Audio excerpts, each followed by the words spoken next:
नमस्कार दोस्तों, मेरा नाम है आकाश और स्वागत है आपका इस यूट्यूब चैनल में। तो आज के वीडियो में हम करने वाले हैं फाइन ऑर्गेनिक स्टॉक का एनालिसिस, जिसमें कि हम जानेंगे कि कंपनी करती क्या है, कंपनी के प्रोडक्ट्स क्या है, कंपनी किन सेक्टर्स को कैटर करती है, कंपनी के फ्यूचर प्लान्स क्या हैं, कंपनी की रिटर्न ऑन इक्विटी पास में कैसी रही है, कंपनी के और फाइनेंशियल मैट्रिक्स जो है वो कैसे हैं। तो उन सब की बात हम आज के इस वीडियो में करेंगे और साथ ही साथ हम ये भी जानेंगे कि कंपनी में इन फ्यूचर क्या रिस्क हो सकते हैं और वैल्यूएशन जो करंट है कंपनी का वो कैसा है। तो आज उस सब की बात हम आज के इस वीडियो में करने वाले हैं। तो चलिए शुरू करते हैं हमारा आज का वीडियो। लेकिन उससे पहले अगर आप इस चैनल पे पहली बार आए हैं और अगर आपने अभी तक इस चैनल को सब्सक्राइब नहीं किया है तो चैनल को सब्सक्राइब कर दीजिए और साथ ही साथ बेल आइकन भी दबा दीजिए, क्योंकि इन फ्यूचर कोई भी अगर वीडियो आती है तो उसका नोटिफिकेशन आप तक पहुंच जाए। और इसके अलावा अगर आपको किसी और स्टॉक का एनालिसिस चाहिए जो कि हम आपके लिए करेंगे तो उसका भी आप कमेंट बॉक्स में हमें बताएं कि आपको किस स्टॉक पे एनालिसिस चाहिए, जिसमें कि हम काफ़ी ज़्यादा जो छोटे मार्केट कैप वाले स्टॉक है जिनमें काफ़ी ट्रांसपेरेंसी की कमी होती है, जिनमें इंफॉर्मेशन काफ़ी कम होती है, उसको ज़रूर हम अवॉइड करेंगे। लेकिन अगर कोई 5-7 हज़ार करोड़ के मार्केट कैप से ऊपर वाली कंपनी होगी तो हम ज़रूर ट्राई करेंगे आपके लिए जितनी जल्द से जल्द उस स्टॉक का एनालिसिस लेके आ सकें। तो चलिए शुरू करते हैं हमारा आज का ये वीडियो और सीधा चलते हैं हमारे फाइन ऑर्गेनिक स्टॉक के एनालिसिस पर। तो चलिए शुरू करते हैं हमारा आज का ये फाइन ऑर्गेनिक्स का एनालिसिस, जिसमें हम जानेंगे कि कंपनी करती क्या है, कंपनी के फंडामेंटल्स कैसे हैं, कंपनी की पास्ट हिस्ट्री में कंपनी ने किस तरह से शुरुआत की। तो इस सब के बारे में आज के इस वीडियो में जानेंगे और उसके साथ साथ हम ये भी जानेंगे कि कंपनी की करंट वैल्यूएशंस अगर हम उसके स्टॉक के परस्पेक्टिव से देखें तो वो क्या है और क्यों कंपनी ने पिछले कुछ समय से अंडर परफॉर्म किया है। क्योंकि जब से लिस्टिंग किया तब से कंपनी ने काफ़ी अच्छे रिटर्न दिए, लेकिन पिछले 1 से 2 सालों में कंपनी का जो शेयर प्राइस है उसकी काफ़ी बुरे से धुलाई पिटाई हुई है। तो इस सब की बात हम आज के इस वीडियो में करेंगे। तो चलिए शुरू करते हैं हम आज के इस वीडियो से।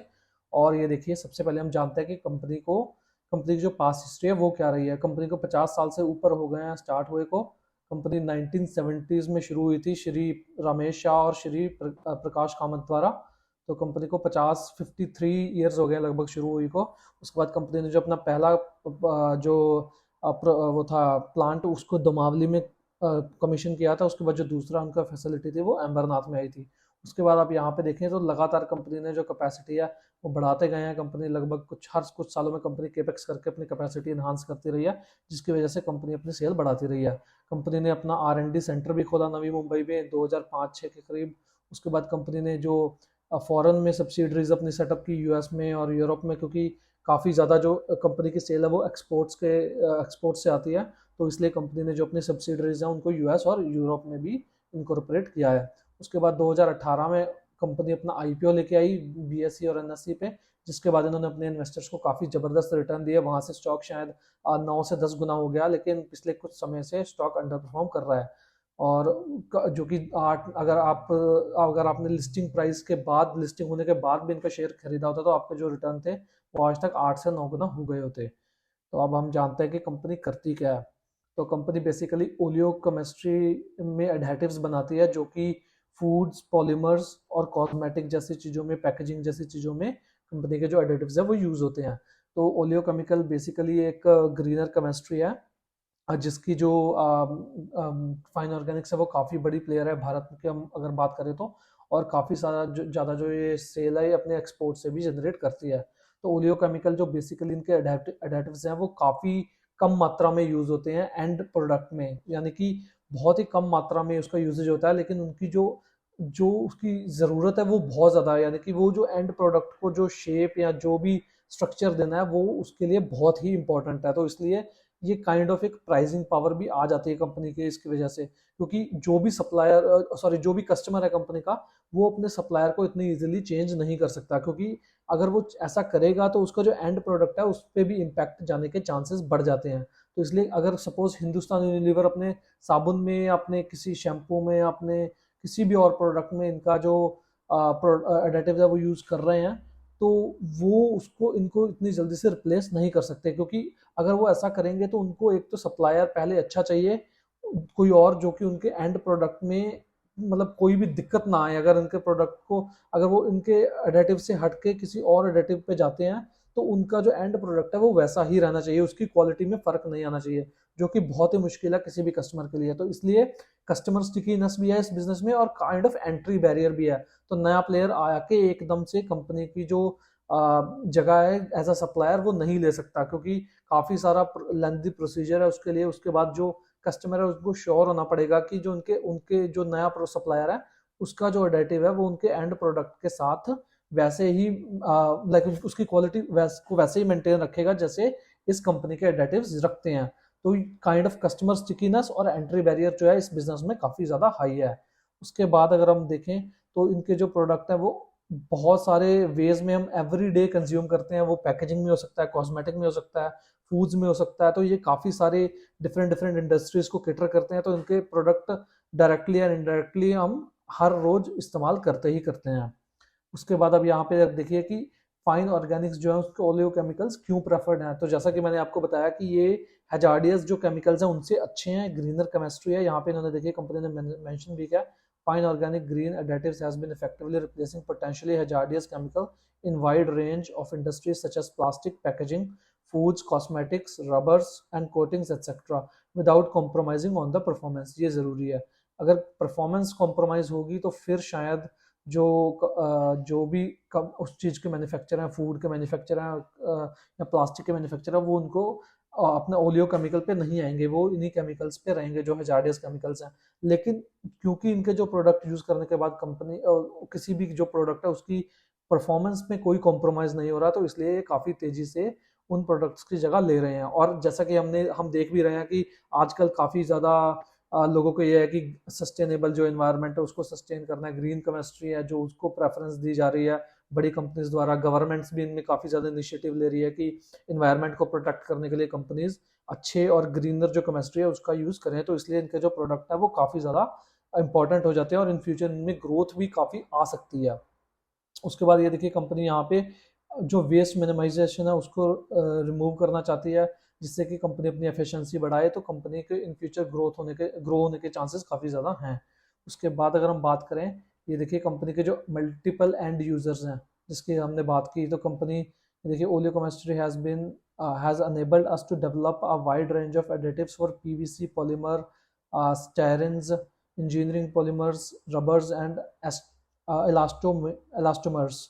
तो कंपनी के जो रबर्स में भी इनके एडिटिव्स यूज होते हैं, इनके जो पीवीसी पाइप्स होते हैं उनमें एडिटिव्स यूज होते हैं, और भी काफ़ी ज़्यादा जो प्लास्टिक की चीज़ें होती हैं बनाते हैं उनमें इनके प्रोडक्ट यूज होते हैं। साथ ही साथ यहाँ पे आप देखिए are wide range of are wide product range for cosmo pharma application serve as a base ingredients. तो कॉस्मेटिक्स और फार्मास्यूटिकल जो दवाइयाँ हम कंज्यूम करते हैं, जो कोई हम मे बी सनस्क्रीन लगा रहे हैं या कोई हम कोल्ड क्रीम लगा रहे हैं या कोई हम और लोशन लगा रहे हैं, तो उनमें भी इनका प्रोडक्ट जो है वो यूज़ होता है। उसके बाद ये देखिए फूड्स में भी जो फूड एमल्सिफायर जो बनाते हैं, तो फूड से मेरे ख्याल से इनका जो सबसे ज़्यादा रेवेन्यू है वो फूड बिजनेस से आता है। तो फूड जैसे कि कुकीज़ हो गए, बिस्किट्स हो गए, उसके बाद आइसक्रीम्स हो गई, तो उन सब में इनका जो प्रोडक्ट्स है वो यूज़ होते हैं। यहाँ पे देखिए बेवरेजेस में यूज़ होते हैं, उसके बाद ब्रेड में यूज़ होता है इनका प्रोडक्ट। तो काफ़ी ज़्यादा डिफरेंट डिफरेंट प्रोडक्ट्स में इनका जो एडिटिव है वो यूज़ होता है।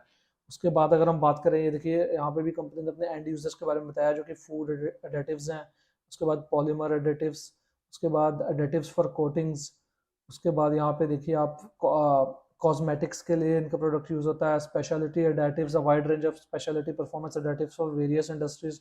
तो उसके बाद फीड न्यूट्रिशन जो कि जानवरों के लिए फीड होती है उनमें भी इनका एडिटिव यूज होता है। तो काफ़ी ज़्यादा जो उनकी एंड यूजर्स है वो डाइवर्सिफाइड है। तो ये यहाँ पे जो रिस्क है वो काफ़ी ज़्यादा मिटिगेट हो जाता है अगर कोई भी एक इंडस्ट्री स्लो डाउन में जाती है। और उसके अलावा अगर आप फूड एडिटिव्स देखें तो चाहे जो भी हो जाए, खाना खाना कोई भी कम नहीं करेगा। शायद आप कॉस्मेटिक्स यूज़ करना कम कर दें, आप और कोई कई सारे प्रोडक्ट यूज़ करना बंद कर दें, तो इसमें जो है इसकी डिमांड काफ़ी स्टेबल रहेगी फूड एडिटिव्स की।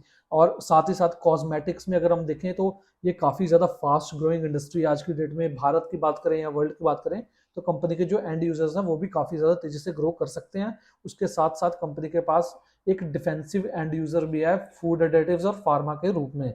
तो कंपनी के जो एंड यूज़र है वो काफ़ी ज़्यादा लाइक डाइवर्सिफाइड है और अच्छा भी एंड यूज़र बेस है।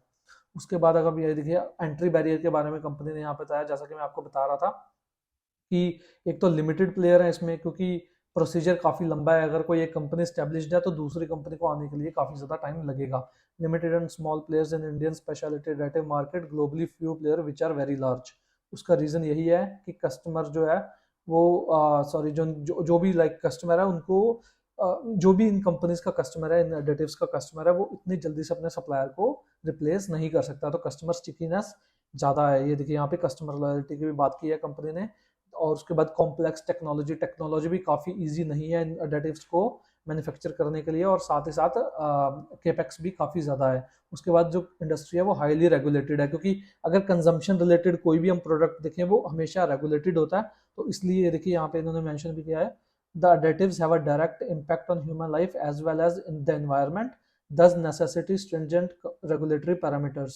तो जो भी पैरामीटर्स हैं उनको काफ़ी स्ट्रिक्टली फॉलो करना पड़ता है कंपनीज को, और रेगुलेशन काफ़ी हाई है इस बिजनेस में। तो इस वजह से एंट्री बैरियर काफ़ी ज़्यादा बड़ा है इस बिजनेस में। और कस्टमर स्टिकीनेस की जैसे मैंने बात की, कॉम्प्लेक्स टेक्नोलॉजी, उसके साथ साथ लिमिटेड प्लेयर है, तो यानी इसमें जो बड़ा प्लेयर है वो और बड़ा बनता जाएगा धीरे धीरे। उसके बाद यहाँ पे देखिए कंपनी के जो यूज़र्स हैं वो डिफरेंट डिफरेंट कंट्रीज़ में हैं। 470 से ज़्यादा प्रोडक्ट हैं कंपनी के पास, 850 से ज़्यादा कस्टमर्स हैं। उसके बाद 180 से ज़्यादा डिस्ट्रीब्यूटर्स हैं, 80 से ज़्यादा कंट्रीज़ में कंपनी सर्व करती है। और एंड यूज़र्स 5000 से भी ज़्यादा हैं। एंड यूज़र्स जो भी प्रोडक्ट एंड यूज में आते हैं इनके एडिटिव्स का यूज़ करते हैं वो 5000 से भी ज़्यादा हैं। उसके बाद कंपनी ने, जैसा कि मैंने बताया, कि वेयर हाउस रखे हुए हैं यूएस और यूरोप में, क्योंकि काफ़ी ज़्यादा बड़ा जो सेल का चंक है वो यूएस और यूरोप से भी आता है। तो आप यहाँ पे देखिए, आप इंडस्ट्री के बारे में अगर बात करें तो इंडस्ट्री इतनी तेजी से ग्रो नहीं करी, सिर्फ 5.1 की जो ग्रोथ है वो है इंडस्ट्री में। तो इंडस्ट्री उतनी कोई फास्ट ग्रोइंग इंडस्ट्री नहीं है, लेकिन क्योंकि इनका जो वो है अपना एडेटिव्स जो है वो हाजार्डियस केमिकल से ग्रीन केमिस्ट्री की तरफ बढ़ रहे हैं, तो चांसेस ये हैं कि इनके प्रोडक्ट तेजी से ग्रो कर सकते हैं। उसके बाद यहाँ पे देखिए कंपनी ने मेंशन भी किया है, जैसे दे आर तो which are harmful. The green additives are 100% safe to use in several industries such as foods and beverages, feed, nutrition, plastic, polymers, cosmetic, pharma। तो जैसे कि हमने अभी इन्हीं की बात की, तो ग्रीन जो इनके एडिटिव्स हैं वो सेफ टू यूज है as compare to other petrochemical product जो हम कंज्यूम करते हैं। तो इन फ्यूचर इनका जो पोटेंशियल है वो काफ़ी ज़्यादा है as compare to other chemicals. So यहाँ पे at Fine Organics, our vision is to become one of the preferred oleochemical additive suppliers supported by market demand. This present an excellent opportunity for growth for the company। तो यहाँ पे देखिए company जो है वो एक बड़ा प्लेयर बनना चाहती है ओलियोकेमिकल्स के एडिटिव्स में एज अ सप्लायर ग्लोबली। तो इन फ्यूचर कंपनी तेजी से ग्रो कर सकती है। अब इसके बाद यहाँ पे हम वही देखिए, कंपनी ने यहाँ पे और डिटेल ब्रेकडाउन दिया हुआ है कि कहाँ कहाँ इनके प्रोडक्ट्स यूज़ होते हैं। फूड जो एडिटिव्स हैं वो bakery, confectionery, biscuits, oils, fats, जो डेयरी प्रोडक्ट्स हैं, आइसक्रीम, जैसा कि हमने बताया, बेवरेजेस, तो इन सब में यूज़ होते हैं। और जैसे जैसे पर कैपिटा इनकम भारत में ग्रो करेगी तो इन सब चीज़ों का जो कंजम्पशन है वो भी ग्रो करेगा धीरे धीरे।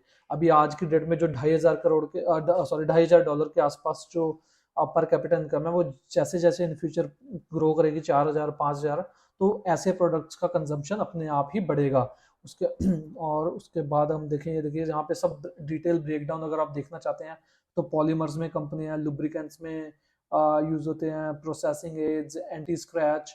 और ये देखिए ये एंड यूज एप्लीकेशंस कंपनी की, पैकेजिंग फिल्म्स जो कि हम गाड़ियों में देख सकते हैं, पैकेजिंग फिल्म्स लगी होती हैं आजकल, तो उनमें भी कंपनी के एडिटिव्स यूज होते हैं। बॉटल कैप्स में कंपनी के वो यूज होते हैं। वायर्स एंड केबल्स जो इंडस्ट्री वो काफ़ी तेजी से ग्रो करेगी, क्योंकि ग्रो कर रही है रादर, क्योंकि जैसे हम देखें वायर्स एंड केबल्स में जितनी भी अच्छी कंपनीज हैं उनकी जो सेल्स है वो काफ़ी तेजी से ग्रो की है पास्ट में, और इन फ्यूचर भी उनकी गाइडेंस जो है वो 15-20-25% की ग्रोथ की है।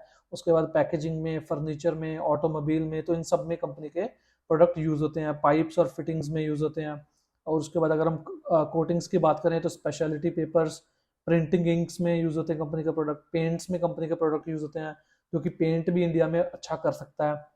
उसके बाद अगर हम बात करें कॉस्मो फार्मा में, तो क्रीम्स, लोशन, स्किन केयर, तो इन सब प्रोडक्ट में भी कंपनी के एडिटिव्स यूज होते हैं। यहाँ पे देखिए फीड न्यूट्रिशन में जो हमें एनिमल की कैटल फीड्स और पोल्ट्री फीड्स होते हैं उनमें भी कंपनी के प्रोडक्ट यूज होते हैं। उसके अलावा ये देखिए यहाँ पे कुछ अदर इंडस्ट्रीज हैं, जैसे कि automotive, lubricants, roads, highways, other speciality applications. तो रोड हाईवेज में जैसे गवर्नमेंट काफ़ी ज़्यादा केपेक्स कर रही है रिसेंटली, तो उनमें भी कंपनी के जो प्रोडक्ट है वो काफ़ी ज़्यादा यूज़ में आते हैं। तो ये सारी इंडस्ट्रीज जो है वो इन फ्यूचर अच्छा कर सकती हैं, और इसीलिए कंपनी भी जो है, कंपनी के एडिटिव्स की सेल भी इन फ्यूचर बढ़ सकती है, और अच्छा कंपनी भी इन फ्यूचर अच्छा करेगी।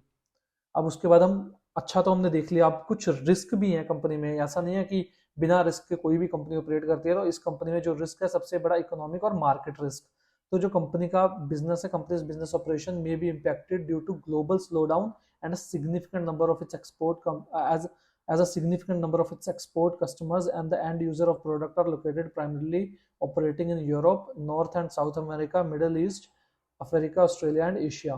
तो जैसा कि हम देख रहे हैं यूरोप में और अमेरिका में आज की डेट में रिसेशन का थोड़ा सा खतरा है, इंटरेस्ट रेट ज़्यादा हाई है, जो वहाँ के कस्टमर्स हैं उनके पास एक्स्ट्रा पैसा नहीं है स्पेंड करने को, तो उस वजह से कंपनी में भी स्लो डाउन दिख रहा है पिछले 1 से 2 सालों में। और यही एक बड़ा की रिस्क है, अगर इन फ्यूचर ये स्लो डाउन थोड़ा लंबा चलता है तो कंपनी के लिए दिक्कतें आ सकती हैं। उसके बाद अगर हम बात करें रॉ मटेरियल की, तो कंपनी के जो रॉ मटेरियल है उनके प्राइस काफ़ी ज़्यादा वॉलेटाइल है, क्योंकि कंपनी का जो मेन रॉ मटेरियल है वो है पाम ऑयल, सोयाबीन ऑयल और सनफ्लावर ऑयल, जिनकी जो प्रोडक्शन है वो क्लाइमेट पे काफ़ी ज़्यादा डिपेंडेंट रहती है और उस वजह से उनकी जो प्राइस है वो काफ़ी ज़्यादा वॉलेटाइल रहते हैं।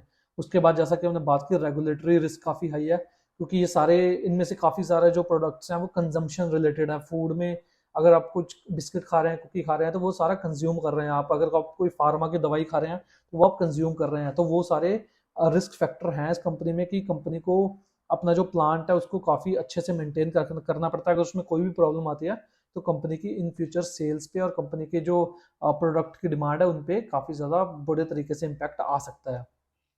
उसके बाद ये देखिए पास्ट की अगर हम परफॉर्मेंस देखें Q1 FY24 तक, तो कंपनी के जो कंपनी की जो सेल्स है वो 856 करोड़ से बढ़ के 3029 करोड़ तक पहुंच गई थी FY23 में, जो कि आज के अगर हम रन रेट की अगर हम Q1 FY24 के रन रेट के हिसाब से देखें तो वो लगभग 2000 करोड़ के आसपास, 2100-2200 करोड़ के आसपास गिरी है।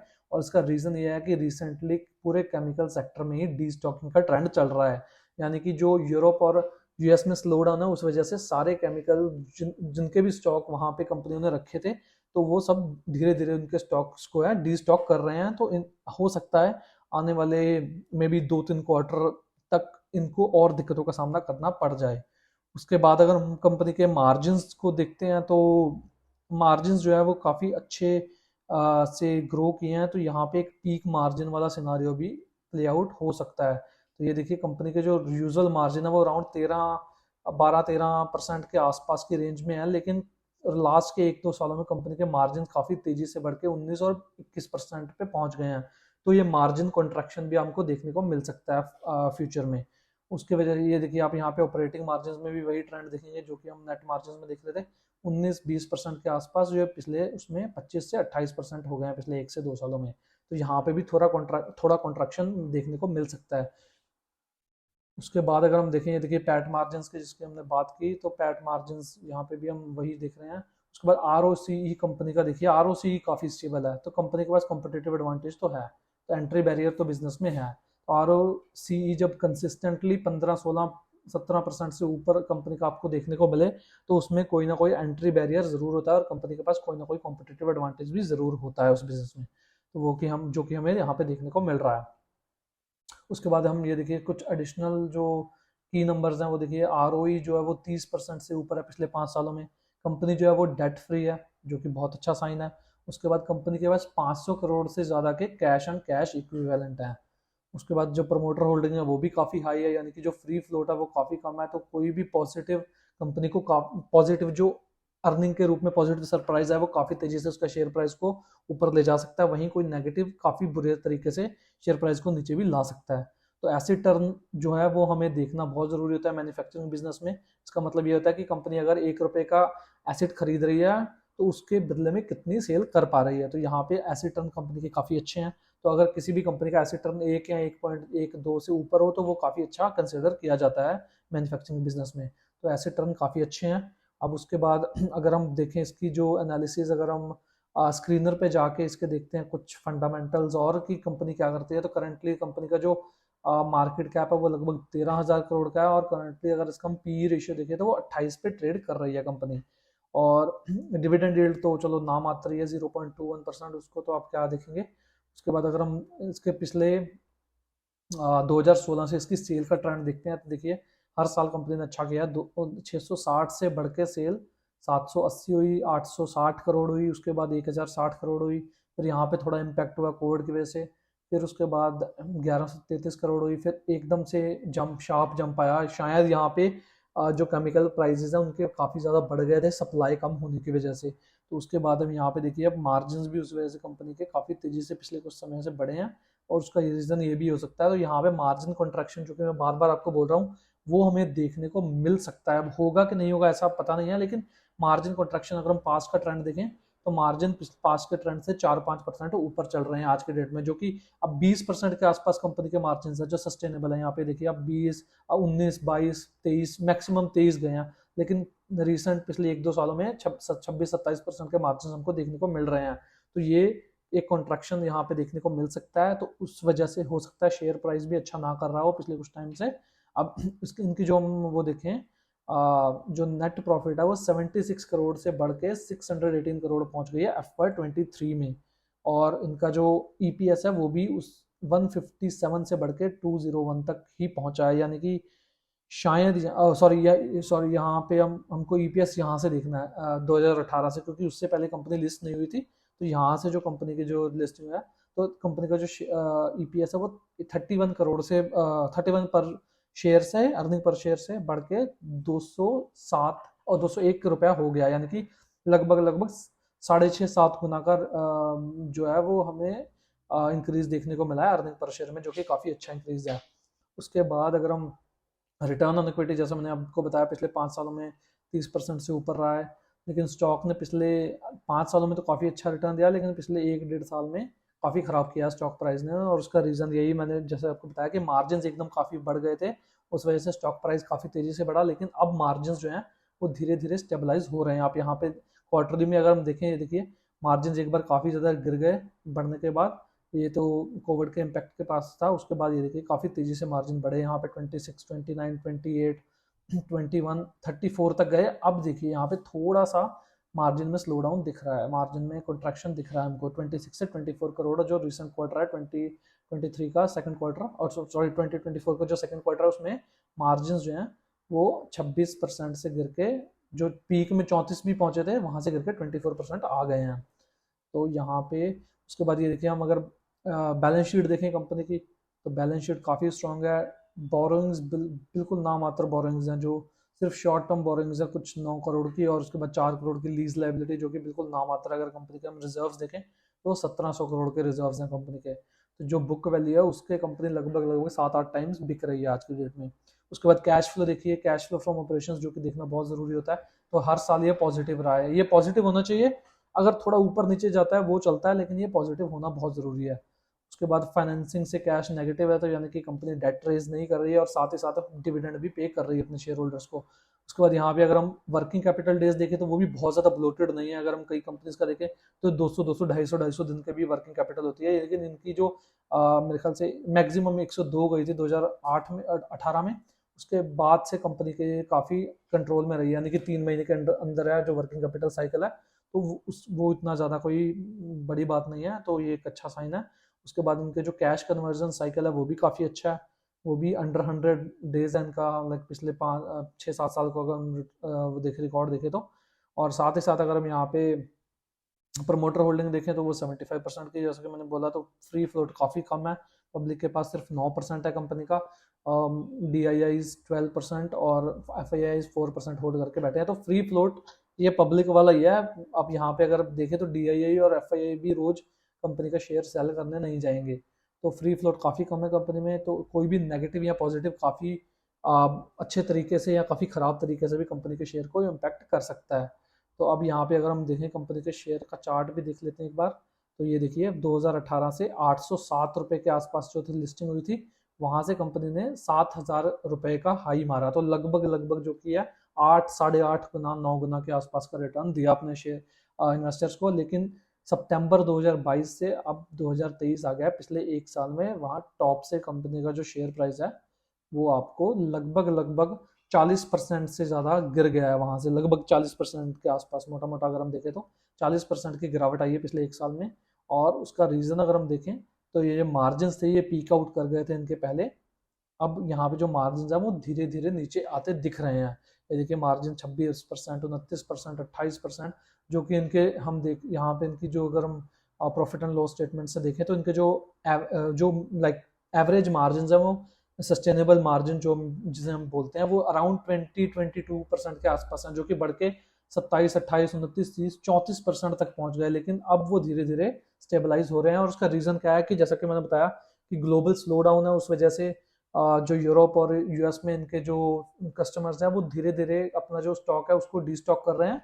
और हो सकता है ये 1-2 क्वार्टर आपको और इसका इम्पैक्ट देखने को मिले और उसके बाद कंपनी के जो मार्जिन है हो सकता है स्टेबल हो जाएं और इनकी जो सेल है वो भी यहाँ पे अगर आप देखें तो एकदम जो सेल बढ़ी थी वो पिछले कुछ क्वार्टर्स में कम होती दिख रही है। यहाँ पे देखिए आप 463 करोड़ से 617 पहुंची, 750 करोड़ पहुंची, 920 करोड़ पहुंची। फिर वहां से आप देखिए पिछले सितंबर से जहां से स्टॉक प्राइस गिरना शुरू हुआ है वहां से सेल भी गिरनी शुरू हो गई है। 760, फिर 600, 550, अब 540।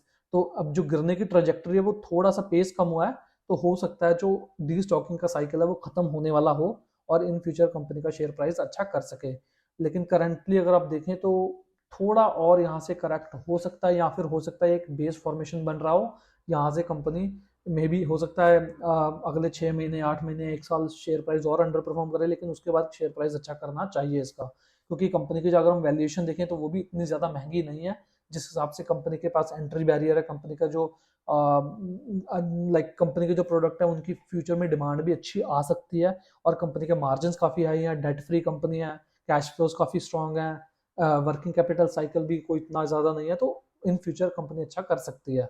अब ये था हमारा आज का इसका एनालिसिस। अगर आपको ये अच्छा लगा तो लाइक ज़रूर कीजिएगा और साथ ही साथ कमेंट में हमें ये बताइएगा कि इन फ्यूचर आपको किस और कंपनी का एनालिसिस चाहिए और हम कोशिश करेंगे जितनी जल्दी से जल्दी हम उसका एनालिसिस आपके लिए ला सकें।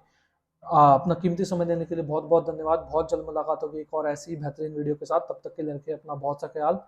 धन्यवाद।